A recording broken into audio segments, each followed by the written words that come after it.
Okay, this is the BIOS. This is what it looks like when it first boots into it. Okay, I have this set, the AI overclock tuner set to manual. And this is the RAM speed.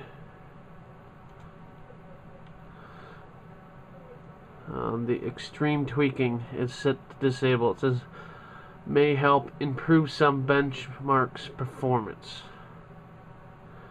Then there's this EP power saving mode, which is disabled. Okay, here is the DRAM timing control. Okay, the memory tweak it support is enabled. This is where I entered the 88824, and then the rest I just left alone because I didn't know what the hell it was.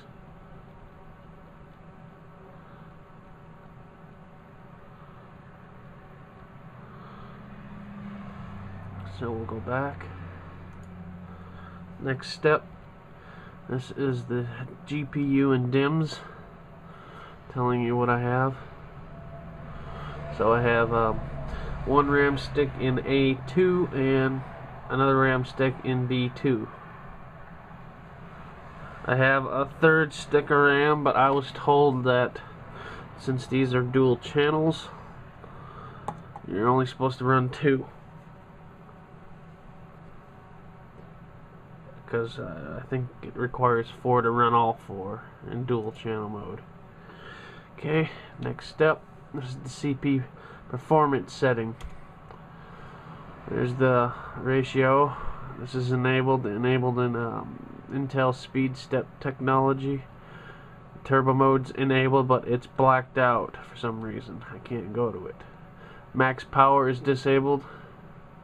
This is enabled to set maximum values for maximum overclocking. I don't know. And then the rest I have set by automatic.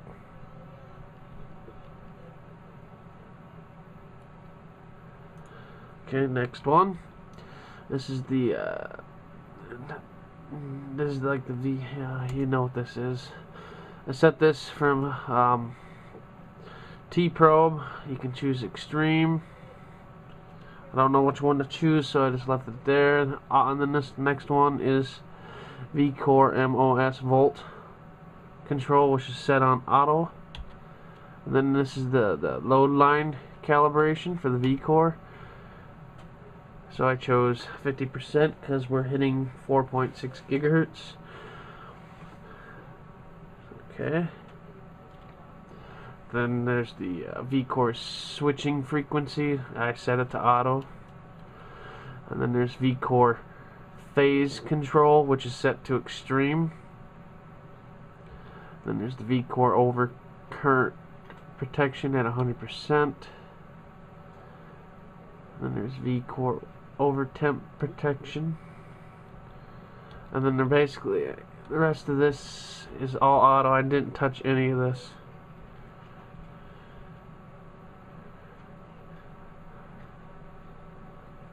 Okay, that should be long enough for you to view it.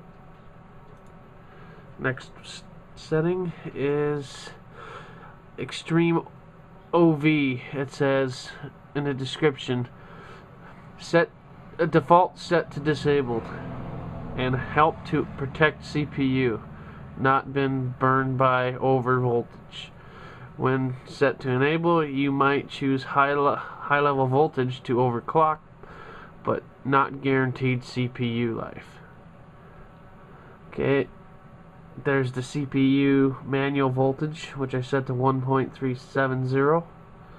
Here is the DRAM, which is set on automatic. After this change, it changed from 1.5 after I put in the 88824 in the frequency RAM. Let's see, here's some more settings you can see. I'll bring it up closer. Sure hope that you guys be able to see this. I mean, basically all this is on auto.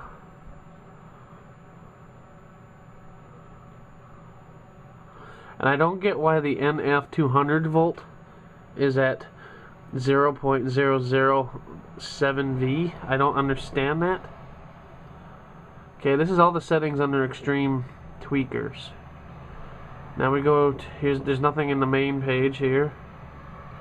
Then here's the advanced configuration. This one is CPU config. This is the settings in here. I mean, there's not too much in here.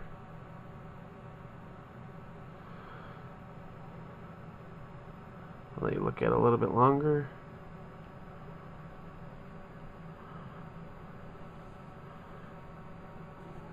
No, you get away, cat. You already have a YouTube video.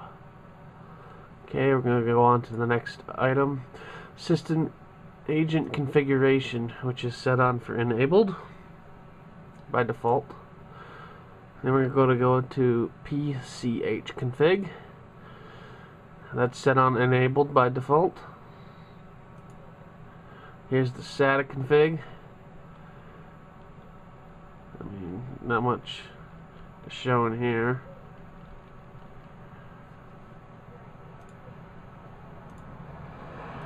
Here's the USB piece.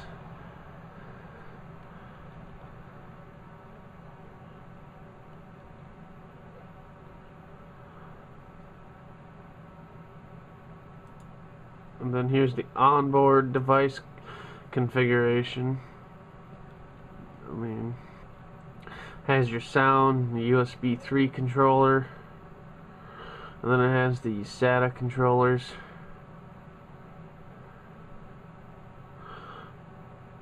Okay, that should be enough time for you guys to see this. And this is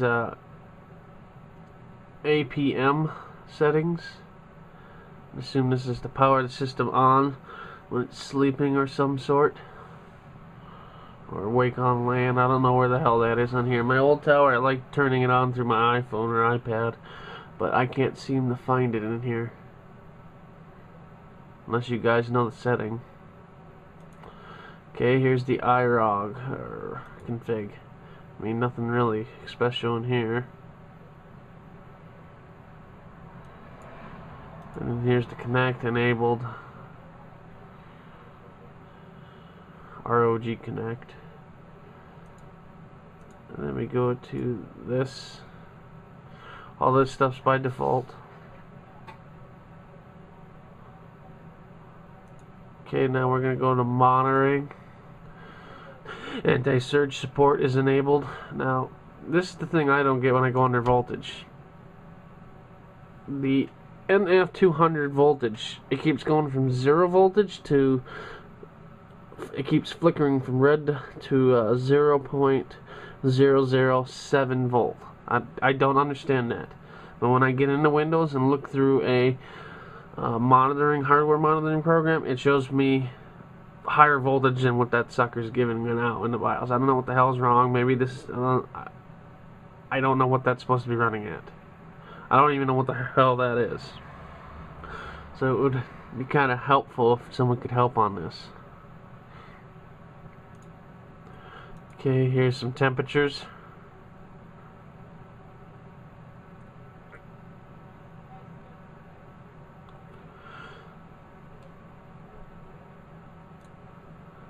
And here's the fan monitoring.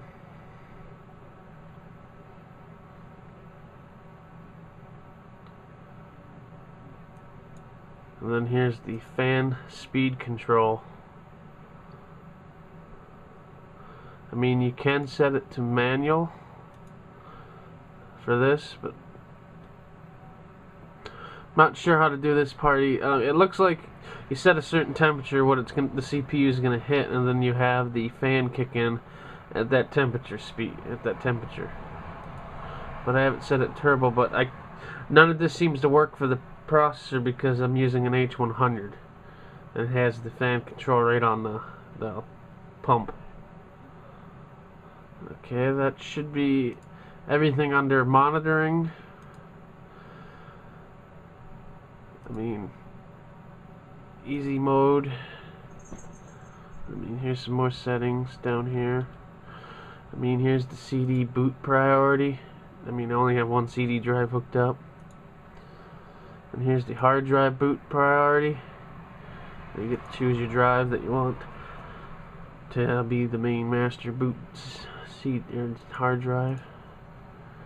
Then you have your floppy. I don't have that shit. And then right here is override booting. If I click one of these, it'll instantly go right to that boot.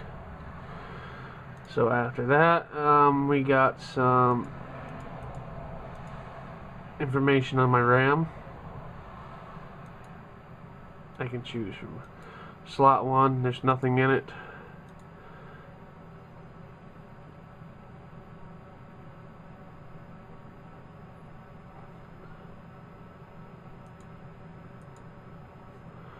I don't get it though. I mean, it says part number. This number here is different from the number that's on this RAM. Well, here I can show you. Let's see. It's still.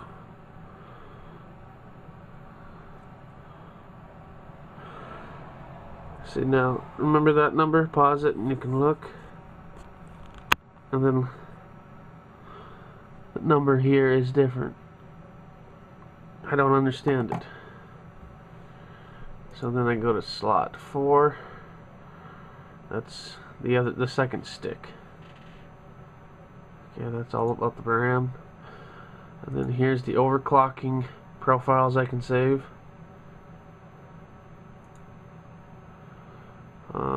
The other stuff I don't know something about the flashing the BIOS. So we can go to exit, and then we can go to the easy mode, which brings this up.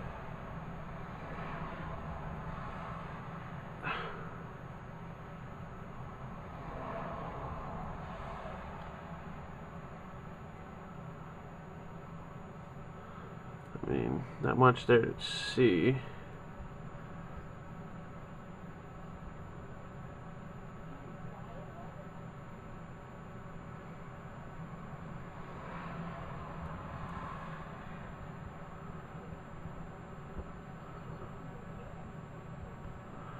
And then at the bottom are hard drives.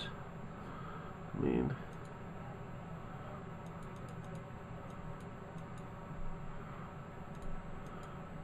not much there to show. So that's in the easy mode. And then we can go back to the advanced, which brings you straight to the main page. And that's basically it about my BIOS. And there's another thing I need to show you guys when I boot. Discard and exit. Watch how it boots. Oh, well, here, let me give it a restart. Okay, watch how it restarts.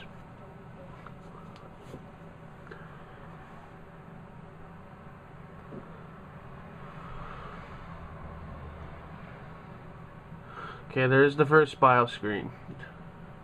Or not the BIOS, but you know what it means when you first turn the bitch on.